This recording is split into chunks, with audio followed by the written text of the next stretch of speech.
Let me tell you a story about the absolute worst human being I have ever had the misfortune of knowing, and how I legally obliterated her entire world in the span of 24 hours. I am not a writer, and I am definitely not some action movie hero who always has the perfect comeback locked and loaded. I am just a regular guy who wants to go to work, come home, have a cold beer, and live in peace. But sometimes, peace is not an option. Sometimes, the universe drops a massive dumpster fire onto your front porch, and you have no choice but to grab a hose, or, in my case, a very thick stack of legal documents. You know that feeling when you meet someone and your gut immediately tells you they are toxic waste? That was my exact reaction when my dad introduced me to Brenda. My dad was a saint, bless him. He was one of those old-school, blue-collar guys who worked at the local manufacturing plant for 35 years. He saved his money, he paid his taxes, and he bought our family home back in 1988. He and my mom raised me in that house, and after she passed away from a sudden illness when I was 19, the house became a shrine to our memories. It was just me and the old man for a long time. I lived with him through my 20s to help pay the bills, splitting the property tax and utilities straight down the middle. We had a great system. Then, when my dad turned 62, he joined a local bowling league to get out of the house. That is where he met Brenda. Brenda was a piece of work. Picture a woman in her late 50s trying desperately to look 25. She wore leopard-print everything, oversized sunglasses indoors, and enough cheap perfume to choke a small horse. She drove a leased luxury SUV that I later found out she could not even afford the payments on. She had this awful, loud, braying laugh that sounded exactly like a goose choking on a stale cracker. Everything about her screamed gold digger. But my dad was lonely. He was just so happy to have someone paying attention to him that he completely ignored all the massive, glaring red flags. Within 6 months, she had moved into our house. Before I tell you how Brenda completely destroyed her own life, do me a favor and smash that like button. It helps me know you want more stories like this. Also, tell me in the comments, where are you watching from? And have you ever had a neighbor from hell? So, Brenda moves in, and immediately the nightmare begins. She started changing everything. She threw out my mom's handmade curtains and replaced them with these hideous, cheap plastic blinds that rattled every time the wind blew. She covered the walls in those completely brainless wooden signs that say things like, "Live, Laugh, Love," and "Wine O'Clock." She parked her massive, stupid SUV diagonally in the driveway, so I always had to park my truck out on the street under a tree that leaked sap everywhere. And the noise. Oh man, the noise. She would watch trashy daytime talk shows at maximum volume starting at 9 in the morning, completely oblivious to the fact that I worked evening shifts and needed to sleep. Whenever my dad was in the room, she played the role of the doting, loving partner. She would call him sweetie and rub his shoulders. But the second he walked out to the garage, her entire face would drop. She treated me like I was the hired help. She would leave her dirty dishes in the sink and literally point at them as I walked by. I bit my tongue because I loved my dad and did not want to ruin his happiness. I figured I would just save up, buy my own place eventually, and let him live out his golden years with his leopard print nightmare. But then, my dad got sick. It was aggressive, and it was fast. The doctors gave him less than a year. You really learn who a person is when tragedy strikes. Brenda did not rise to the occasion. Instead of taking care of the man who had been paying for her manicures and her ridiculous leased car, she started cataloging his possessions. I swear to you, while my dad was asleep in his hospice bed in the living room, I caught her opening his antique watch display case and taking photos of the watches with her phone. She started complaining about how much the hospital parking cost and made comments about how his medical bills were eating into our savings. Notice how she said, our savings, even though she had not worked a single day since she moved in.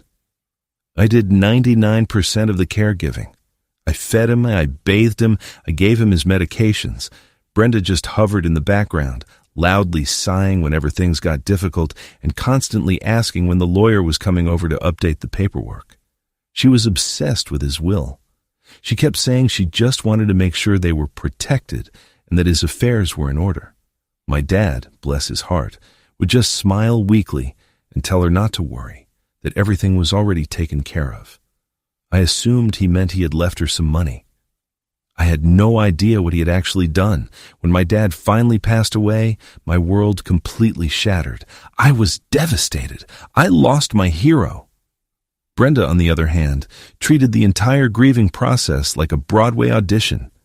At the funeral, she wore this massive black dress with a ridiculous netted veil, dramatically sobbing and throwing herself onto the casket whenever someone was looking. But at the reception afterward, I caught her in the corner of the room, completely dry-eyed, eating a soggy egg salad sandwich and laughing loudly with her weird cousin about a vacation they wanted to take to Mexico. I wanted to scream. I wanted to flip a table. But I held it together because I just wanted to get through the day and go home to sleep. That brings us to the morning after the funeral. The absolute audacity of this woman still makes my blood boil just thinking about it. I woke up around 9 in the morning. My eyes were swollen, my head was pounding, and I was physically and emotionally exhausted. I dragged myself out of bed and walked down to the kitchen to make a pot of coffee. Brenda was already there. She was wearing a silk robe that I recognized as one of the expensive gifts my dad had bought her, and she was aggressively typing on a brand new tablet. She did not even look up when I walked in. She just took a sip of her coffee, smacked her lips together, and dropped the bomb. "I need you out by Friday," she said. Just like that. No good morning, no asking how I was doing. Just, "I need you out by Friday." I froze with my hand on the coffee pot. I thought I had misheard her. "Excuse me?" I asked. She finally looked up, and she had this smug, nasty little smirk on her face. "You heard me. This is my house now. I am the widow, the surviving spouse. Everything goes to me. I have already contacted a real estate agent, and I want to put the house on the market next month. I cannot have you cluttering up the basement. So pack your things. You have 24 hours to get the bulk of it out, and you need to be completely gone by Friday." I just stared at her. I could not process the words coming out of her mouth. "Brenda, I grew up here. I pay half the property taxes. You cannot just kick me out the day after my dad is buried." She laughed, that horrible, choking goose laugh. "Watch me. Your dad and I were married. That makes this my property. You are just a freeloading adult child. If you are not gone by Friday, I will call the police and have you removed for trespassing." I was so tired, guys. I was so unbelievably tired and broken from losing my dad that I did not even have the energy to fight her right then and there. My brain was completely foggy. I felt like I was suffocating in my own childhood home. I did not want to scream. I did not want to cry in front of her. So I just turned around, walked down to my room, packed a single duffel bag with a few days' worth of clothes, and left. I drove to my buddy Dave's apartment. Dave is a solid guy. He took one look at my face, handed me a beer, and pointed to his lumpy, uncomfortable futon.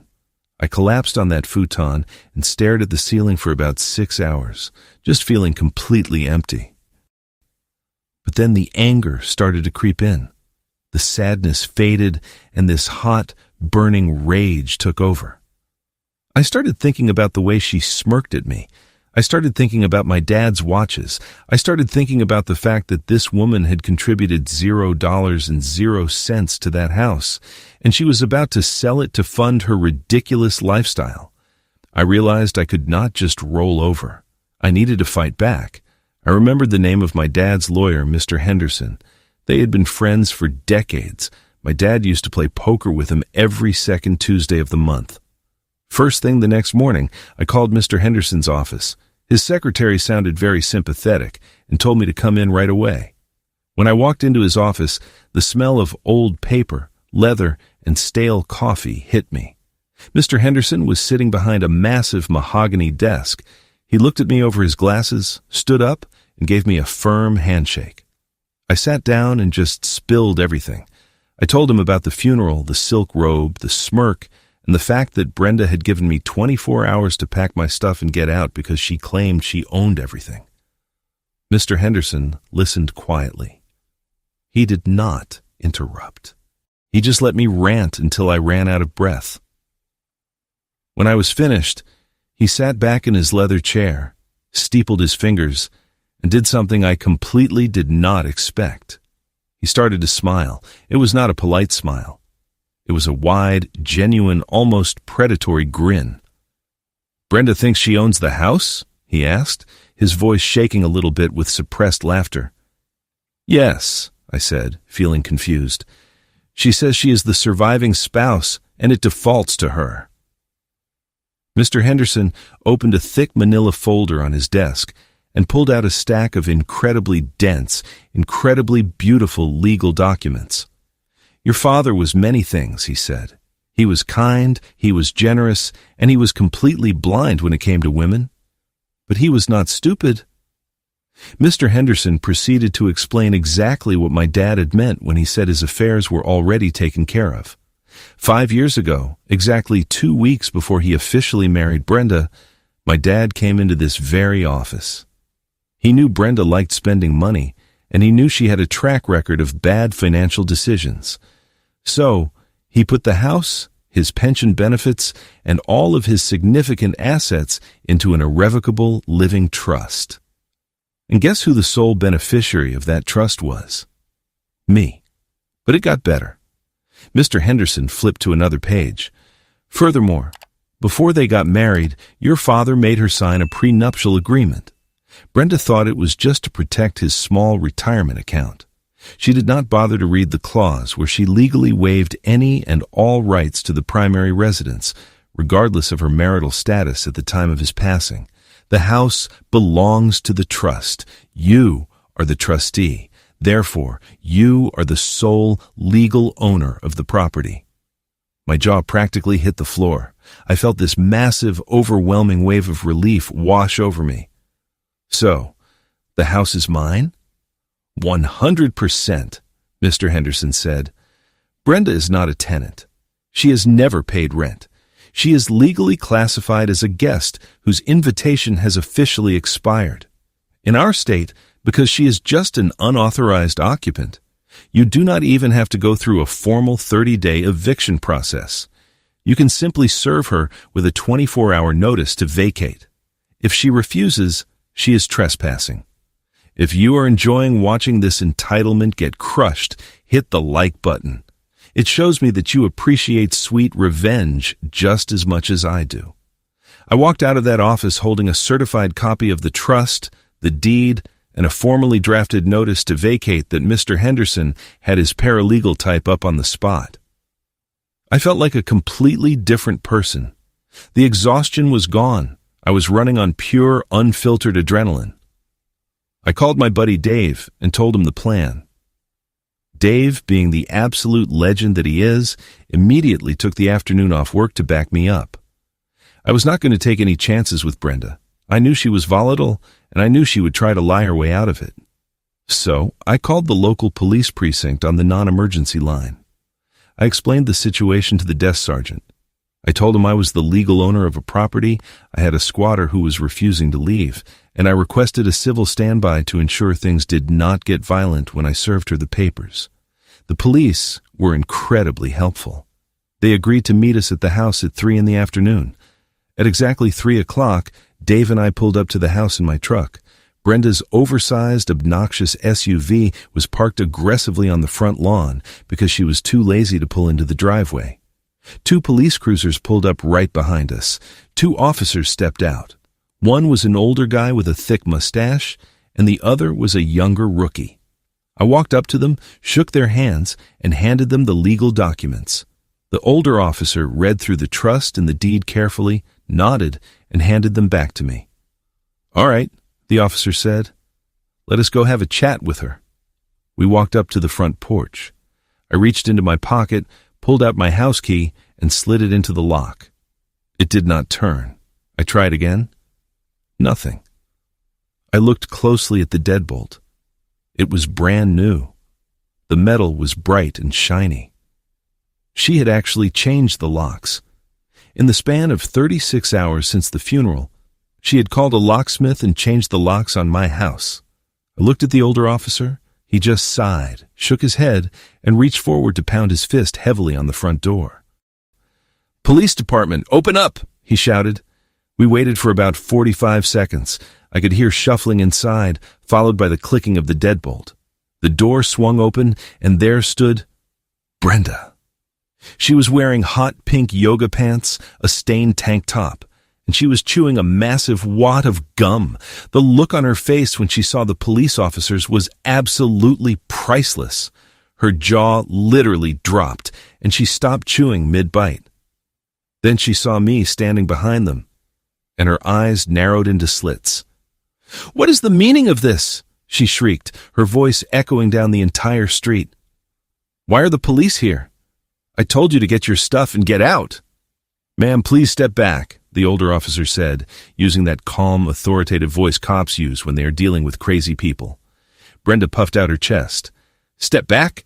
This is my house. I am the widow. This little brat is trespassing. Arrest him." I stepped out from behind the officers and held up the stack of papers.